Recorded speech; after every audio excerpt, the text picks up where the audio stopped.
going to be graphing these, some simple graphing of the polynomials. This is going to be out of both sections 6.2 and 6.3. There's parts of the graphing in both of them. And what I want to do here today is kind of get us in the mindset of how we can set up some very simplistic, rough draft ideas of graphing. Now, when it comes to the graphing here, we're not using the calculators, okay? We're doing all of this by hand. And we're going to use stuff that we talked about with end behavior, and we're going to build that into some very simple tables, okay? So what I want to do is just look at a very simple function and walk ourselves through it. So let's say we have f of x is x cubed minus 3. There's our function. Now, when we're discussing this in terms of end behavior, or sorry, when we go to the graphing, what we want to do first of all is plot what the ends look like. Plot the tails. So if we're discussing end behavior, this is an odd power with a positive first term. Yes, ma'am? It's going to follow the x1, so it's positive, it's positive. Right. So what I want you to think of is that it's dancing, increasing from left to right. So what I would do is put my tail here and my tail there. All I'm doing is placing the tails. I place the tails upon the graph first. Okay? Now, when we do that, it's going to allow us to know where it's going to be at the end. Okay? The end results are always the easiest ones to figure out. There's no negative values, there's no substitutions you have to worry about screwing up. You just know that's dancing going from left to right. After you do that, what you want to do is just make a very simple table. And what we're going to do is we're going to use values that make sense. We're going to look at numbers that are dancing around the origin. A couple positive, a couple negative, and zero. This is how you guys all learned how to graph linear functions way back in the day. And then it's just a bunch of little substitutions. For example, what's 0 cubed? 0. What's 0 minus 3? Negative 3. This gets get really annoying when it's like x to the 5th power. Oh, what's 0 to the 5th power? No, but if they're not 0, then it's not going to be fun. Well, so I know at 0 it's negative 3. But here's the problem. If it's 2 to the 5th power, you know what that is, right? All right, let's figure it out. You're worrying about worst case scenario right now. If it's something to the 5th power, and you're picking easy numbers to work with. 2 squared is 4, right? 2 cubed is 8. 2 to the 4th is, 2 to the 5th is? There you go. So you're going to use very easy numbers to work with, so you don't have to worry about using a calculator to do that. You're not going to be picking 6 to the 5th power. That's like a lot. Right. I don't want to do that. Okay? Ooh.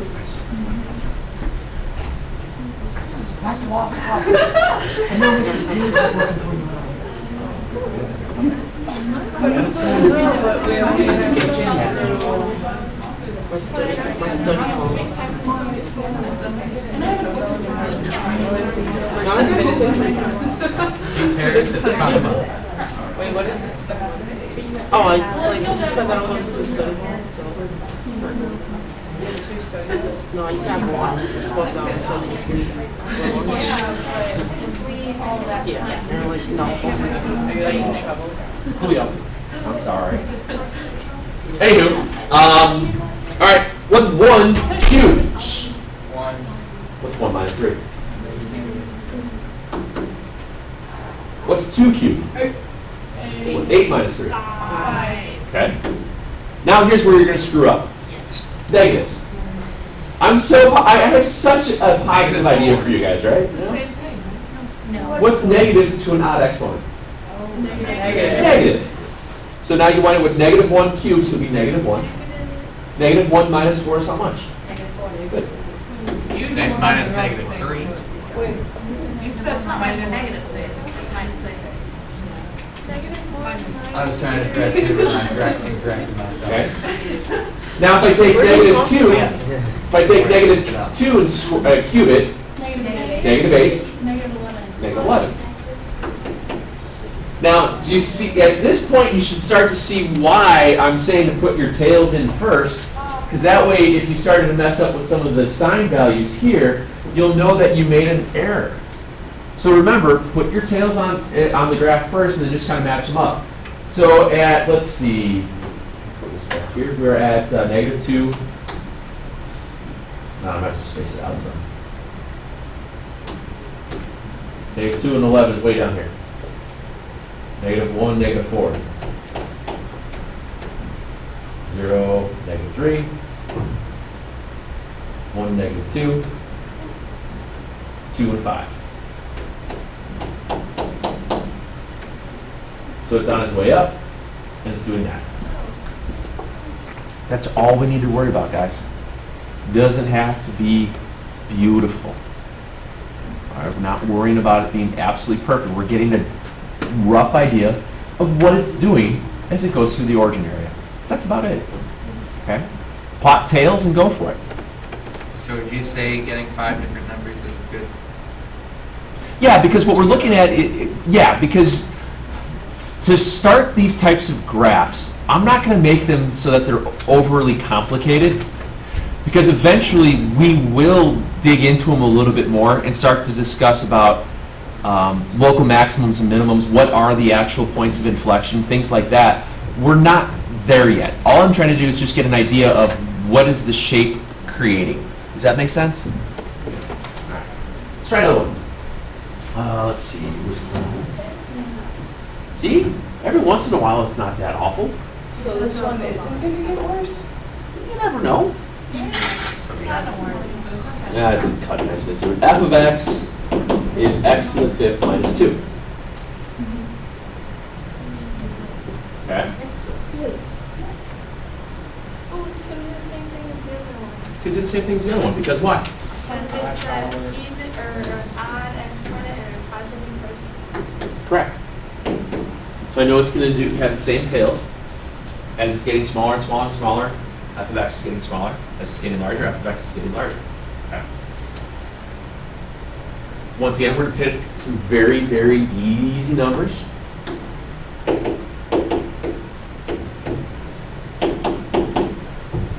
If 0 is in there, it's negative 2. If 1 is in there, it is negative 1.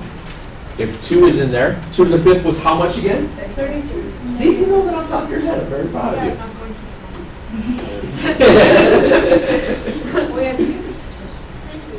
Yeah, just a little quiz. It's very easy. It shouldn't take you more than 15 minutes. Wait, what? Is it over this as well? Wait, this is really simple. Okay. Yes, sir. No, 6-1 through 6-3, which is this is part of. Now, when I use negative 1 to an odd power, would that be positive or negative? Negative 1. So what's negative 1 minus 2? Negative 3.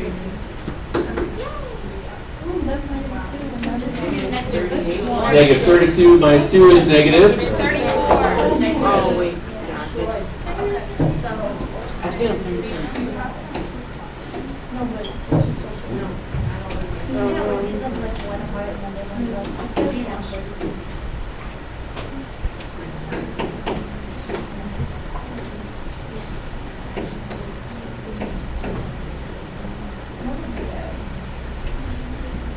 Okay? One of the things that you'll start to notice, well, let me see. This one isn't as good as what I wanted to think of. Let me get a 4th degree one here.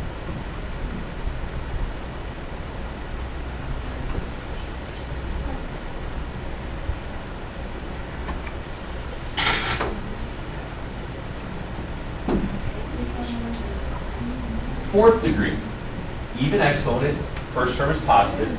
What will the tails look like? Up and up. They're both pointed up. You okay with that? If you guys remember when you're dealing with parabolas, parabolas were x squared, correct? Parabolas were polynomials with an even exponent. You guys all knew if they were up like a cup or down like a frown. They were up like a cup, the first term was positive. They were down like a frown, the first term was negative. That same generic rule holds true for any even-powered polynomial. The tails will be pointing up, or the tails will be pointing down if it's positive or negative. It's that straightforward. Okay. What's that? Two exponents. You're always looking at the highest degree. The highest exponent denotes what the degree of the function is. Alright, what is the exponent? What is it? Nothing. What does it do? Nothing. You'll see it in the second we graph it. Okay. Yeah.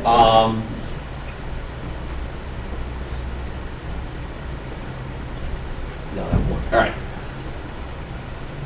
We know that our tails have to be up. Okay. So we go with some simple numbers again: -2, -1, 0, 1, and 2. Start with the easiest, 0. -5. That's okay. Don't use your calculator. No, I was. for Whatever. the other one. You shouldn't need a calculator. You'll get one tomorrow. Well, I know, but it's just checking. I did. 1. If I substituted 1, what's 1 to the 4th? 2. Wait. Sorry, that's the answer. It's 1 and then. Sorry, I'm ahead. Oh, wow. Okay. No, I just. Well, Lottie, frickin' da! Wow. Sorry. You okay with that? I mean, you know, I'd hate to let the cat out of the bag and she said it's already 2 and to show our work here. Sorry, I'm ahead of you all. Didn't mean it like that. Uh-huh. Yeah, you did. Should we get you a throne while you're at it too? This little scepter. Is it a scepter? A scepter and a crown. And don't we just have to find like one side and then it'll have Oh, yeah, it'll be like the same. It should, but there will be times it's going to be weird. This one I don't think is going to be as weird. 2 to the 4th was what, 16? yes. So we have 16 plus 4 times 2 plus 24 minus 5, I believe. 35. So you went with 35. Okay. When I use -1, I believe it mirrors it. Yeah. And then I use -2, it should also mirror it. I think it gets weird when there's like more than just an x squared in there. Yeah. Because then you can wind up, what happens here is, this is a 4th degree polynomial, which means you can have up to 3 changes in direction. You will always have 1 degree less possible of direction change. This one, it doesn't have that. Yes, ma'am? So like if it was 6 to the x third power instead of squared, you'd probably end up with different numbers, or you would end up with Yeah. different numbers. Yeah, it was a cube instead, or there was a cube in there as well, so. Okay. Okay. Now, this one, obviously, it's not going to be so bad. I mean, it's basically a parabola.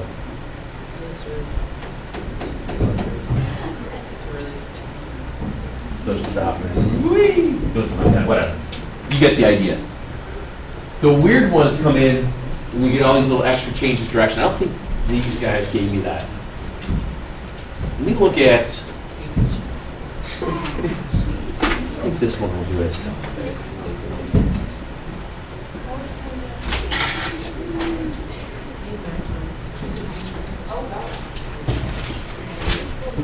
Try this one.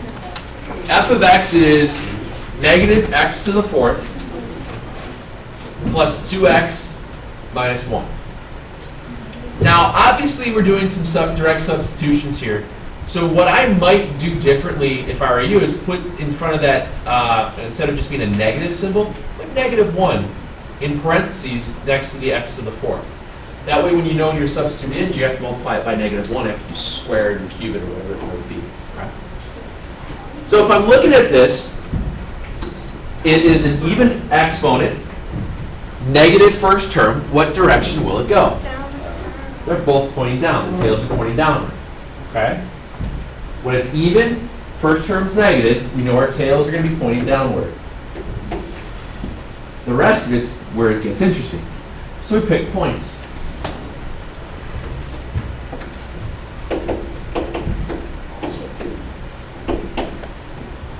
Took care of that one for you. Now, when I use 1, we get negative 1 times 1 to the 4th plus 2 times 1 minus 1. What's 1 to the 4th? 1. Times negative 1 plus 2 minus 1. 0. Okay?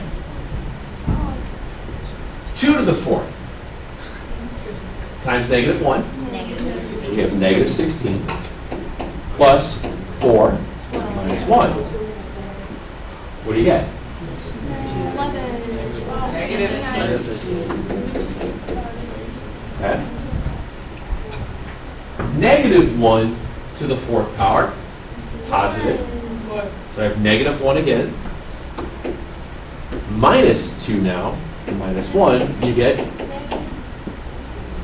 4. They're not always going to mirror themselves. And this is kind of, I'm glad that you thought that was going to happen. One of the reasons it doesn't mirror itself is if you go back to the other example, remember I was 4th squared, nothing? That's why it was mirroring the same idea of a parabola where it goes from a squared, half of a squared is a regular, and then it's a constant. If you divide your exponents evenly each time, you could get a parabola.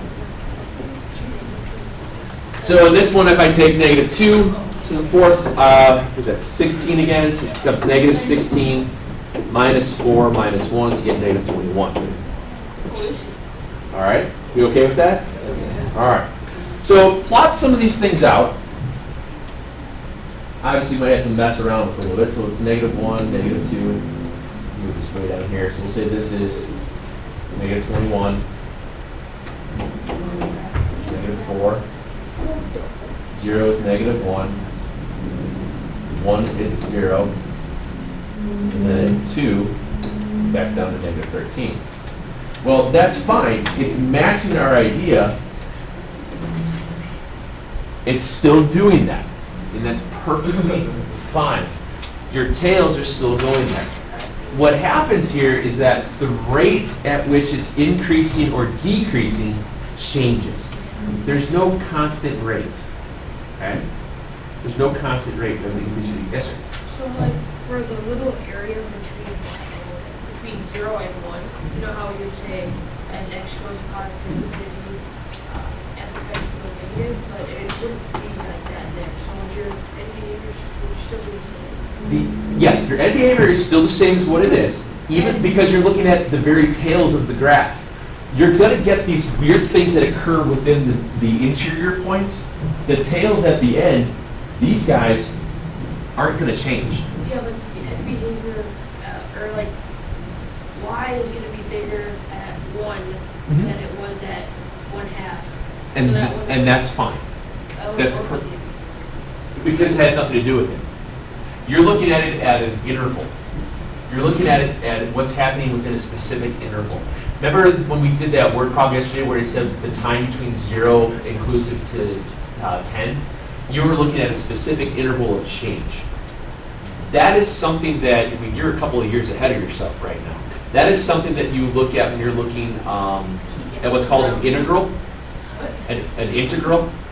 An integral looks at a specific time slot of an area underneath a curve. So come back in a couple of years and we'll define that. All right, let's get into looking at things like that.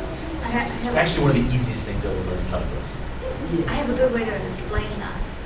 Okay, so like, Boy, you're getting like hoity-toity like her. Jeez.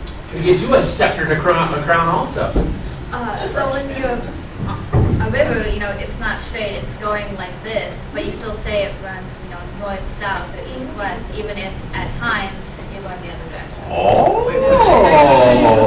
Okay, so like on a river, like sometimes you're going east and sometimes you're going north, but the main direction of the river is where they say the river's flowing, so I'm going the south, the east, and the west, even if it's sometimes facing the other way. Yeah. Man, that's fire. Wow. Fancy schmancy lingo in here. We are thinking. Maybe she deserves the scepter. I guess so. No, that's awesome. Now,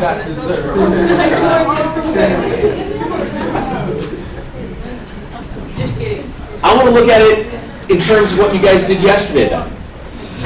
Now, yesterday you guys took these problems and you just multiplied them all out. Today, I want to graph it. So in front of this, I want you to put f of x equals that. And now, this should look somewhat familiar if it was just like this. If it was like that, that was what we called intercept form, you remember? Yeah. And you would be able to get your zeros, correct? You had 2 zeros because it was a second degree polynomial. How many zeros do you have now? 3. Okay, it's a third degree polynomial. Do I know if the first term of this polynomial is going to be positive or negative? Positive. Why is it going to be positive?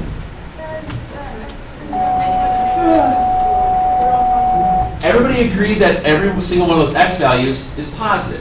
So when if you had to multiply all those out, you would get a third degree polynomial with a positive first term coefficient.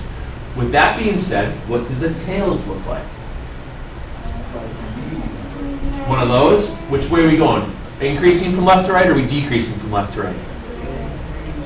Increasing, yes. So you're increasing from left to right in this. I know that this is going to be a third degree polynomial. It's increasing. Oops. It is increasing, but my tails are going here and here. All right? Because if I multiplied all 3 of those first terms together, I get a positive x cubed. All right? I also know, according to this, where my zeros are. Where are my zeros? 7, negative 9, Good. 7, negative 9,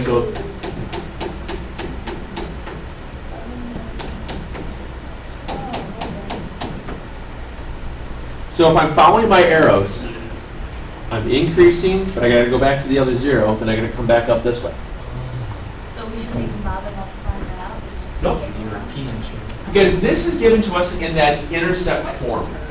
When you're given something in intercept form, there is no specific, when it's a non-squared polynomial, there is no specific, what do we call it, axis of symmetry or anything like that.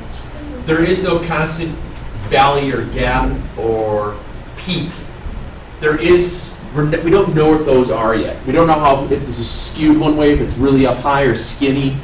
But eventually we will find these specific points, calling them a local maximum and a local minimum. Yes, sir? Can it also just go like that and just become Yes, it could. Not all 3, depending. This is given to us in a form that's like intercept form, so it's stated there are 3 specific zeros. Does that make sense? Yes, sir? How did you know that it was going like this again? When you're looking at it, if you've multiplied all these out, you wind up with x, x, and an x. Is it positive or negative? Positive. So I knew that my first term was positive and it had an odd exponent. Yeah, it was just the graph though. Yes, sir. Can a center also be positive 2 and negative 9? Like, what does it have to, why does it have to be positive 7 and negative 9? These are your zeros. Remember you set them all equal to 0? So all we have to find is the zeros on those, really? Yeah. That's all You're finding your zeros. Is there Remember going to be that? one where we have to like 20, babe. factor it out to get to like that? To where you have At some point in time, we'll get there, yeah. At some point.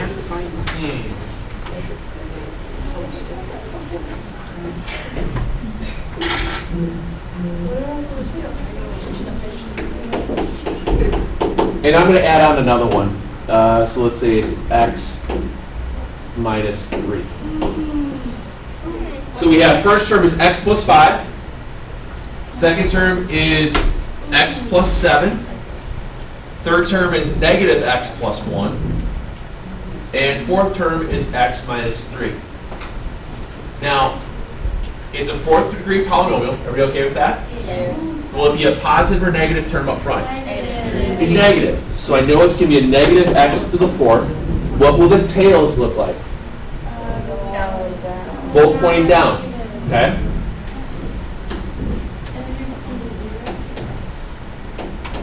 I know my tails are pointing down. My zeros are at negative 5, negative 7. 1. No, just 1. I lost count. Here, if I have negative x plus 1 equal to 0, that means my 0 is at 1. And the other one is at? 3. All right, now here's where it gets interesting to graph that. I cross the x-axis in 4 places. That's really funny. So it's got to go up, got to turn, got to go back up, got to turn, got to go. Going down. Now, this is once again one of those scenarios of it being a 4th degree polynomial that could have up to 3 changes in direction. Okay? Yes, ma'am? Okay, so, do you see how, like, okay, the first 2 points are, like, closer together Yeah. than, like, the second 2? Okay, well, We're really not. or, like, okay, the first 2, I mean, like, the first 2, okay, like, number 1 and number 2 are closer than number 2 and number 3. Oh. Okay. Okay, so does that mean, like, with however, like, closer they are to each other, does that mean you get, like, a smaller, like, turn? Maybe. Would you even know, like, the term? Or, like, You just an like. I'm guessing that. I'm guessing that right now. Okay. What'll happen here, this is what you're asking, Andrew, what's going to happen here is eventually we will find these values here. Those are called points of inflection. It's where it's changing direction. It's going from increasing to decreasing to increasing to decreasing. Points of inflection on a graph is where it changes direction. It's in each one of those instances, like you're looking at in your interval, within this specific interval between -7 and -5, there is a localized maximum. Between -5 and +1, there's a localized minimum. And then again, on the other interval between 1 and 3, there's another local maximum. Would it always be the x value of the, what's that, what you call it? 0. The, Turn of inflection. The point of inflection, yeah. would that the x is- always be the point that's in before the Wait, it should be. I'll get you next. Yes, sir. Okay, so if you want to define that, you just like do the difference between 2 points. Not necessarily. I don't know why. Not necessarily. It's dependent upon the problem. And when we get to these, there's no real surefire way of doing that without a calculator. We will get a little bit to it, but for right now, we'll probably just use our calculators to get it. Yeah, Andrew? Define the point of inflection. Would you just take the 2 points, take the x value, plug it into the equation, and then get the y? Or the halfway in between those two? Well, all right. I'll just show you. It's not like you have to do this right now, but take your calculator out. It only takes a second. Jeez Louise. On the window, guys. What, you got something better to do? Yes. What? Almost does like other things you're supposed to teach us. That's what I'm doing today. What? You're done?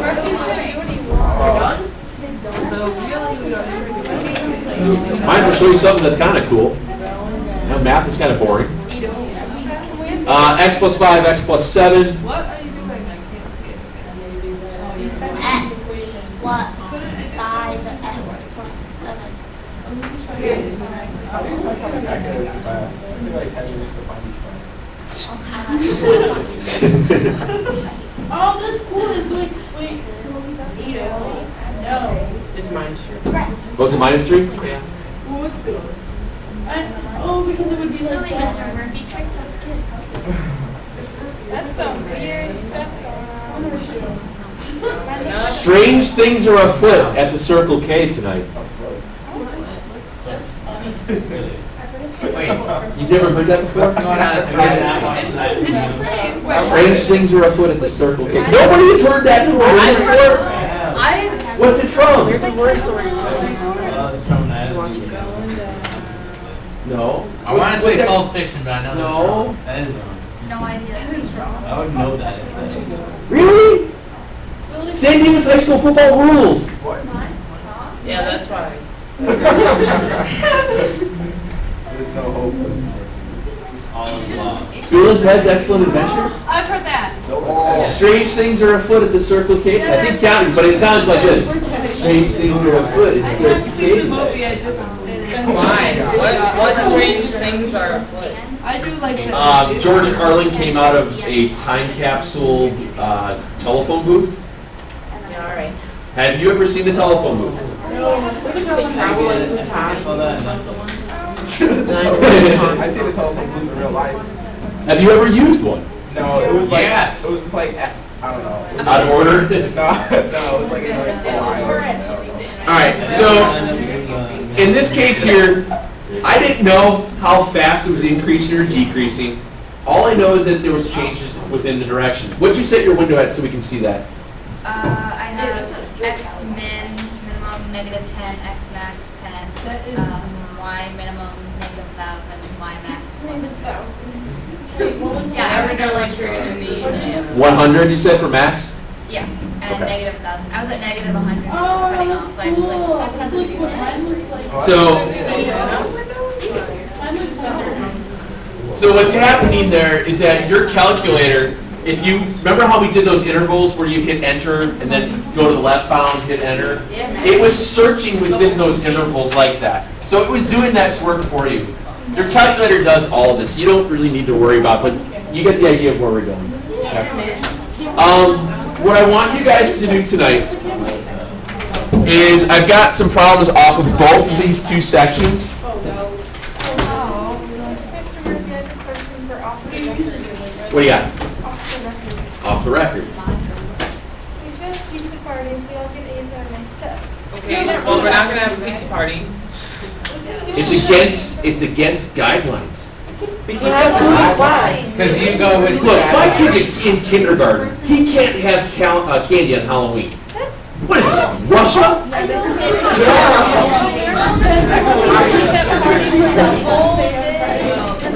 Forget the guidelines. You can get us anything. Pull some strings.